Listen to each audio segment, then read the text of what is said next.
All right, Patreons. I'm trying this out. I'm still trying it out. And anyone else who's listening to this for free as a bonus extra on the world stage, I'm here at patreon.com/music is not a genre. Please consider supporting this podcast. This is the bonus extra for season 8, episode 13 on the band Fountains of Wayne. And as promised, I'm going to go head to head Fountains of Wayne with other well-known power pop bands and bands that I consider should be well-known as power pop bands and see which one comes out on top, and I'm going to rank all of them at the end. So you may disagree. If you're a power pop fan especially, you may disagree as to whether or not all of these bands are power pop. And that's because so many power pop fans have a super narrow definition of the genre. It has to sound somewhat Beatlesque. It has to have jangly guitars mixed with maybe harder guitars. It has to, have a certain level of sweetness that goes through all of his music, and it cannot be too electronic. I disagree with all of that. I think power pop is simply this. It is pop music with hooks, the pop structure, a pop sensibility, accessibility with depth. And that depth can be described as emotional power, as, intellectual power. And then the other part of the power comes in the fact that it is rock oriented. That rock may also be rock dance oriented. It may be rock synth oriented, but it has a power to it in that way. That's the definition of power pop, period. I've said it before, and screw all y'all who think the only, pop that sounds like, echoes of the Beatles is power pop. Sorry. Nope. Regardless of instrumentation, power pop can be so many things. That said, there are many bands I am not including in this head-to-head, either because they were not big or seminal enough, or because I just wasn't that into them. Let me be honest. I'm not going to rank all, however many power pop bands there have been in history, or all the, let's say, 30 or 40 that other people might name as well-known power pop bands. There are many more bands beyond those, the ones that I'm mentioning, who deserve to be classified as power pop to this day that I won't be able to mention. And one day I may do an entire episode on power pop as a genre and include every single band and artist that I consider to be power pop, but that's not what this is. For the head-to-head, I'm going to go in chronological order, comparing Fountains of Wayne to each band around whereas they developed, that band kind of came out or was famous. And then at the end, I'm going to rank them from number 11 to number 1. But I'm actually doing 12. Well, I don't know why I held up the number 4. So 12. I flashed it 3 times. And that's because I'm going to mention a proto-power pop band, which is a little-known band called The Beatles. They were not strictly power pop, but they deserve a mention as influencers of power pop because so many of the bands modeled themselves after the Beatles. They had that sense of melodic inevitability. The choices seemed like they were always meant to be. That's good writing. That's just what that is in any genre. They had economy of form. They knew what to leave in and what to take out, something other very, very successful and well-known bands, let's say the Stones, didn't do that well. Anytime we play a Stones song, we're like, why is this so fucking long? Did they not have an editor? They didn't need to. They could have cut out at least a minute of the song, even in good songs. Emotional clarity they also had, the Beatles, often overlooked when talking about the Beatles, as far as I'm concerned. But it's one of the things that gave them staying power. Fountains of Wayne, to me, operate like a postmodern Beatles. They have the same pop efficiency, but filtered through late 20th century realism, irony, and emotional restraint. They didn't invent this language, of course, but they updated it without diluting it, which to me is harder, since a lot of bands attempted an update and definitely diluted it. Speaking of Big Star, some of the things that they were good at, they had immaculate melodic writing. They had a cult status that outweighed their commercial success, just like Fountains of Wayne. They had emotional vulnerability beneath polished surfaces, which is one reason they were so influential. Their songs are still considered good today because they had emotional weight to them, not just because they sounded good. If Big Star were the tragic romantics, Fountains of Wayne are the chroniclers of quiet compromise. Big Star feel like confessions to the world, and Fountains of Wayne feels like lives unfolding quietly. They took Big Star's emotional honesty and expanded it into narrative songwriting and had a greater range. Cheap Trick. Some of the things they share: arena-ready hooks, the crunchy guitars, pop instincts disguised as rock, which again could be the definition of power pop in many ways. Where Cheap Trick make desire larger than life, Fountains of Wayne make it awkward, deferred, and human. They achieve just as many hooks as Cheap Trick without leaning on the bombast and the simplicity that Cheap Trick had. That restraint gives their songs longer emotional shelf life, and I'd argue a longer sonic shelf life. But I've never been a Cheap Trick fan, so, maybe because when I hear most of their music, it makes me interpret their name very literally. Like their music itself is, say their name. The Cars. Shared DNA, pristine pop instincts, concise, radio-ready songwriting, and the use of synths to enhance and flesh out the rock sound. The Cars perfected a sleek, mostly detached version of power pop. Cool vocals, icy keyboards, lyrics that suggest emotion without fully revealing it. But their songs feel timeless because they're emotionally vague, they're universal. Fountains of Wayne achieved longevity kind of in the opposite way. They put in detail, but again had that universality somehow. Both coexisted. Fountains of Wayne take the Cars' sense of alienation and explain it in stories and character sketches. A Cars song kind of floats above daily life, and a Fountains of Wayne song is right in the midst of life. Musically, the Cars lean on atmosphere and surface, and the Fountains of Wayne picked up on quite a bit of that atmosphere and added storytelling to it. Squeeze.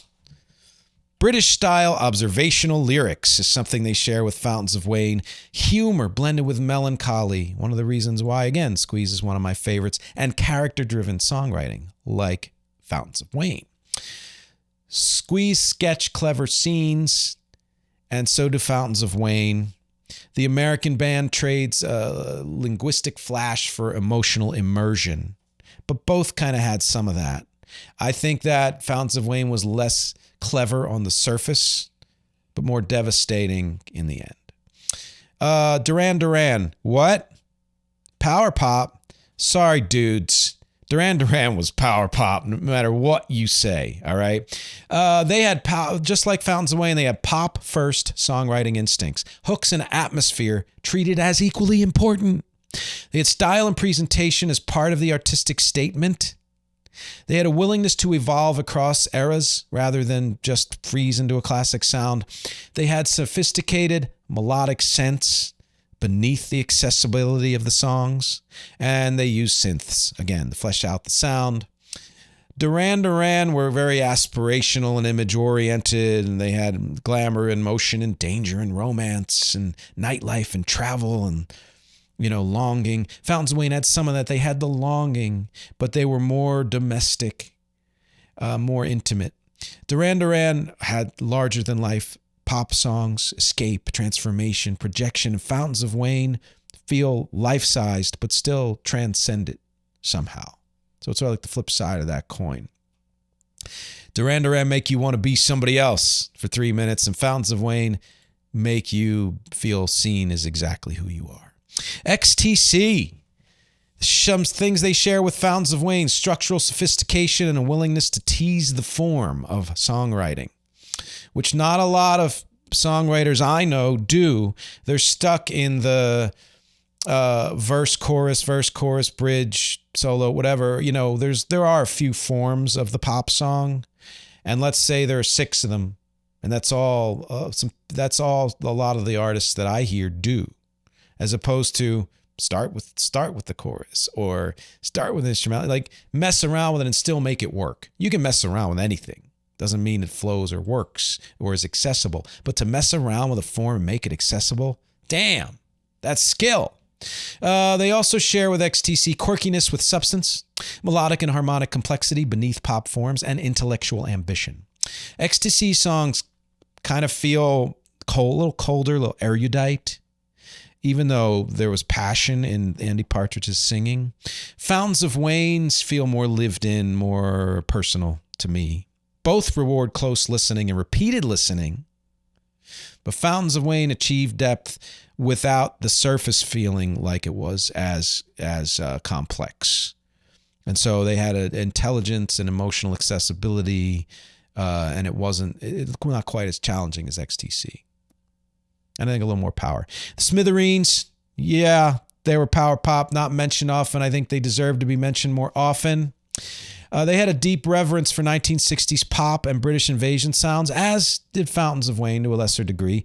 They had an emotional sensibility that was similar to Fountains of Wayne, kind of introspective, blue collar. They were sincere and not ironic, the way Fountains of Wayne were. Smithereens, hard on your sleeve songs, rooted in kind of classic rock, love, longing, loss, blood and roses, and all that stuff. Presented with earnestness and grittiness, power, their strength, emotional distinctness in a timeless form. Fountains of Wayne, same thing, and just more contemporary, and were better able to use retro sounds without becoming retro themselves, which I think, Smithereens eventually did. Smithereens to me feel like a continuation of rock history, and Fountains of Wayne feel like a kind of an amalgamation, a translation of that. Matthew Sweet, again, somebody who should be mentioned more often in general, and especially with power pop.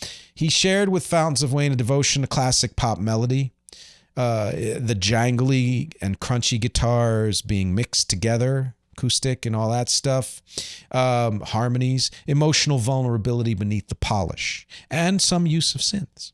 In the case, Matthew Sweet's best work is intimate and confessional. It's emotionally naked, often sounds like it's coming from his diary. His songs feel like direct transmissions of his own heartbreak and desire, whereas Fountains of Wayne do the same thing for characters, for other people, primarily, not completely, but primarily, and let you somehow feel, even when they're singing about someone else, they're also singing about themselves, which is why the songs feel so deep.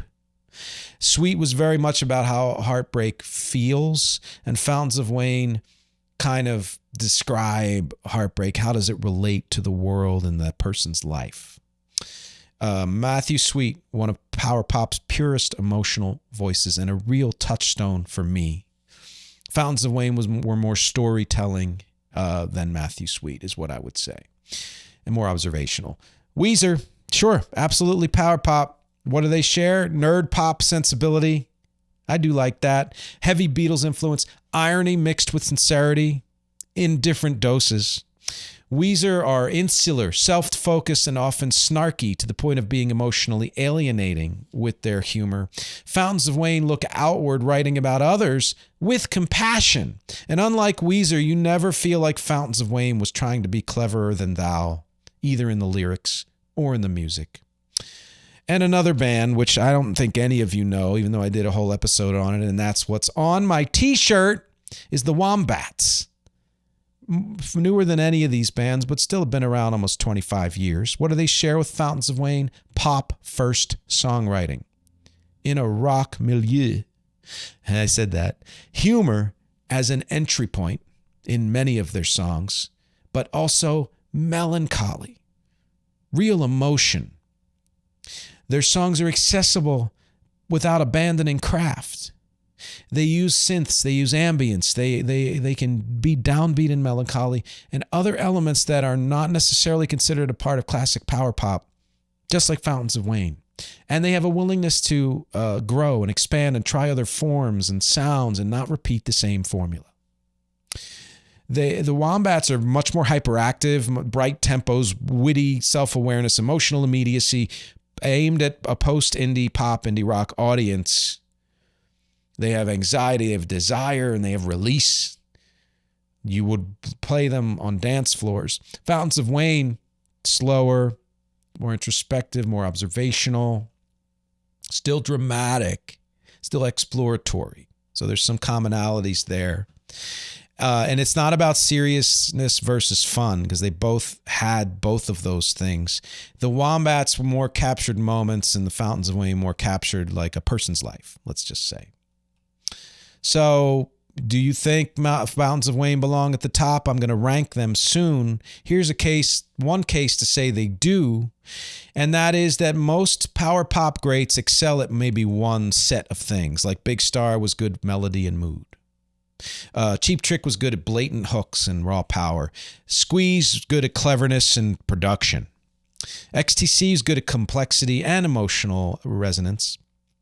Weezer was good at emotional immediacy and arch humor. Fountains of Wayne did all of that and included specificity and empathy. They, to me, were in many ways the culmination, the peak power pop utopia. As I said in the main episode, they brought it into the modern world in a similar way that Matthew Sweet did, and a similar way the Wombats did, and were very complete about the way they did it.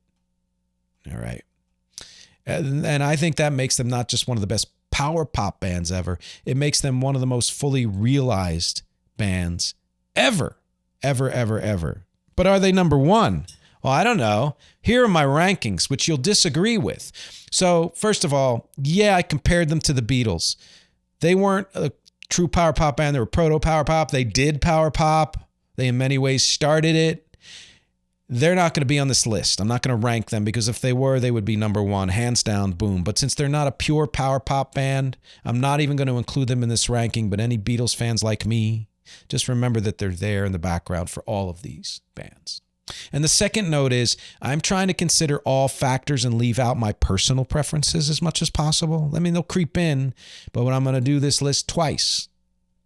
First, as objective as possible. Second, my preferences. So first, number 11, Smithereens. A personal fave, pretty consistent in their output. They leaned into the power of power pop, which is the bands I prefer at power pop lean into that power. But they also stuck to only 2 or 3 song templates, and to me didn't really evolve in the ways that some other bands do evolve. They were niche. They captured a late 80s, early 90s sound. And since they didn't evolve beyond that, they kind of got stuck there.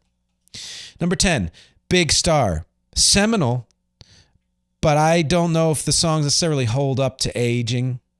More niche. Then again, I didn't grow up in that era, so I don't know. They don't resonate for me, but I stand by this ranking. I also don't feel like they brought all that much power. It's interesting to me. A lot of well-known 70s bands that are called power pop, to me, don't sound very powerful. Now, maybe they were power in contrast to the pop on the radio at the time. But when I think of power pop, I think of far more power. That's why a lot of those 70s bands are not on this list. But Big Stars definitely should be on this list. Number 9, Cheap Trick. Undeniably hooky. 100% deliver equal parts pop and power. In some ways, kind of the quintessential power pop band, but I feel like their emotional content, lyrical content, musical range, and sonic range are all severely limited and don't age well. They're kind of like the AC/DC of power pop bands. But again, not a fan. Number 8, Weezer. And sorry I'm wriggling. I've got a bit of a leg pain, but I'm going to work through it. Even though I personally like other bands better, I have to admit that Weezer achieved and continues to achieve more, though they, to me, can be supremely grating, overreaching. Rivers Cuomo can be annoying in the way he approaches music, and at the same time, they've been brilliant. And they have explored many, many genres and still managed to maintain generally their power pop sensibility. So you got to give it to them. Matthew Sweet is number 7 on this list of 11. It's a personal fave. And to me, he comes closest to reaching the sonic palette of Fountains of Wayne, as well as the emotional honesty, and absolutely deserves to be on any power pop list. And I think number 7 is about right for the general, kind of my most objective assessment. Stay tuned for my next assessment. Number 6, the Wombats, another personal fave. Guaranteed that power pop purists and most older power pop dudes would either not know them or not ever consider them worthy. Too bad, you're wrong. This band not only deserves more attention for their consistency and longevity, they will have staying power, I guarantee you that. Their songcraft is excellent. Their production is excellent. They should be on any power pop list. And they're number 6 here. Behind, number 5, XTC. Classic, complex, maybe harder to get into, but well worth the effort. Very British, so maybe not as influential and not as accessible, but still seminal. The Cars, number 4, undeniably successful at combining pop and rock, and their sound, I think on this list, may have been the most influential, with maybe one exception, but I think they deserve number 4 at the very least, even though they're not often mentioned as a power pop band, but duh. Number 3 on this list will kill some of you, and that is Duran Duran. The more I know about them, the more I respect their craft, their consistency, and their willingness to branch out. They have never stuck to the same thing. They've never been strictly categorized as power pop either, because they started out so new wave and post-punk, and purists don't like all the electro elements, but fuck you, sorry. Kind of like the Wombats, a lot of electro. I do a lot of electro, doesn't mean it's not power pop. Compared to so many contemporaries, and considering they 100% were both rock and pop, they not only should be part of the power pop pantheon, they should be number 3. Number 2, Squeeze. In many ways, to me, they are kind of in contrast to Cheap Trick as one element, version of power pop. They're the more kind of heady, nerdy, quintessential power pop band, right? And they, even though so many other power pop bands, including many of the ones I didn't mention here, were too faithful to the Beatles template, Squeeze managed to be Beatlesque while still being contemporary and unique. They never confined themselves to the sound that most purists would call the only true power pop. They had electronic elements too, right? I mean, they were new wave as well in their own way, you know, but again, didn't stick to one thing.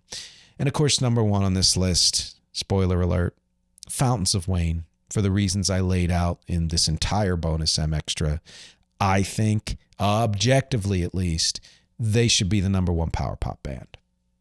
Now that that's done, here's how I'd rank them just for me, for personal preference.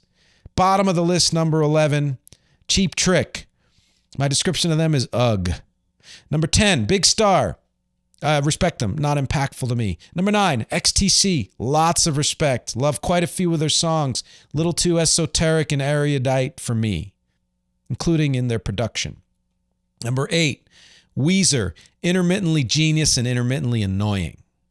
Number 7, The Cars. Great body of work, but a bit before my time, and, you know, and a very small body of work, I guess. And so, you know, but the first on this list of 11 that I could honestly say I do like and really like.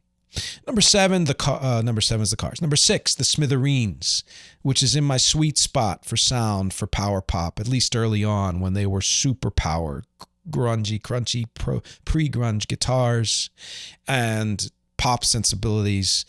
They came out before a lot of that other crunchier stuff came out, and they blew me away. Number 5, Duran Duran, again, increasing respect and relevance for me, and deserve to be on this list. And of course, this is my list, so I can put whatever I want on it, but top 5 for sure. Number 4, you got to say Squeeze. On other lists, I might have put them number 1, depending on how specific you want to get. I'm happy they have a new album coming out in March of this year. It's very exciting to me. I heard a couple of the tracks, and I think it's going to be a good album. I don't know. We'll see. But man, top 4 for sure. Number 3 is Fountains of Wayne. They couldn't be anywhere but top 3. Had to be top 3. In some years, I might have put them as number 1.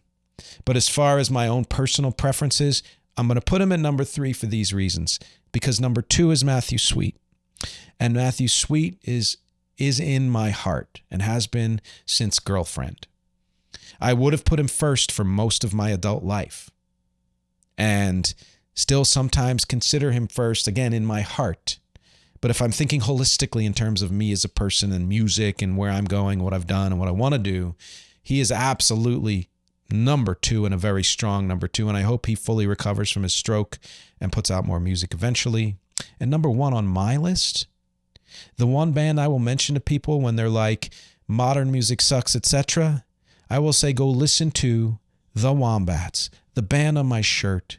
Saw them, was it last year or the year before? Incredible live show. Like, their live show will surprise you and blow you away on every level.